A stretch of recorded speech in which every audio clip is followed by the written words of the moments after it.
மழையால் மதுரை மாவட்டம் திருமங்கலம் தற்காலிக பேருந்து நிலையம் சேரும் சகதியுமாக காட்சியளித்ததால் பயணிகள் கடும் சிரமத்திற்கு ஆளாகினர்.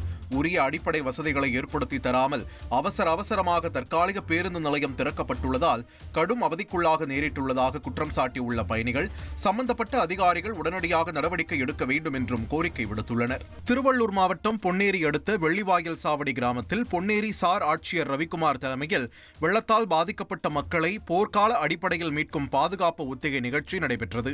இதில் வெள்ள பாதிப்பின் போது ஆற்றில் சிக்கிய மக்கள், கால்நடைகள் மற்றும் வீட்டு உபயோகப் பொருட்களை மீட்பது குறித்த ஒத்திகை தத்ரூபமாக நடத்தி காட்டப்பட்டது.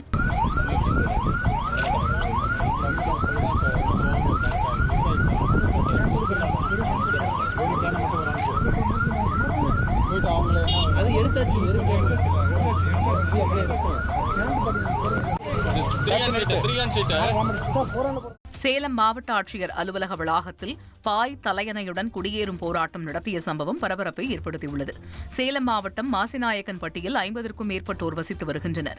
இதில் 7 பேருக்கு அரசு இலவச பட்டா நிலம் வழங்கப்பட்டுள்ள நிலையில் அதன் வழியை திமுக நிர்வாகி விஜயகுமார் ஆக்கிரமித்துள்ளார். இதுகுறித்து பலமுறை புகார் அளித்தும் ஆட்சியர் நடவடிக்கை எடுக்கவில்லை என்று கூறப்படுகிறது.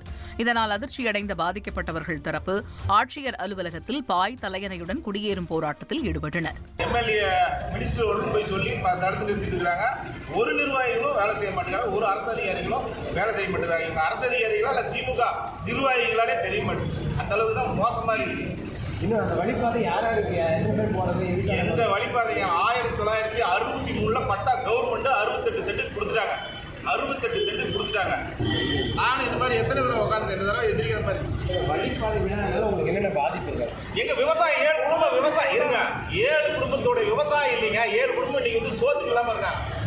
சோத்துக்கு இல்லாம இருக்கிறாங்க. இவங்களாம் ஜாராளமா தின்னுட்டு கறி மீன் தின்னுட்டு இன்னைக்கு வந்து கொளுத்து போய் அழைச்சிட்டு இருக்காங்க. நடவடிக்கை எடுக்க வக்கு இல்லை. இவருக்கெல்லாம் கார் வேற பத்தாது.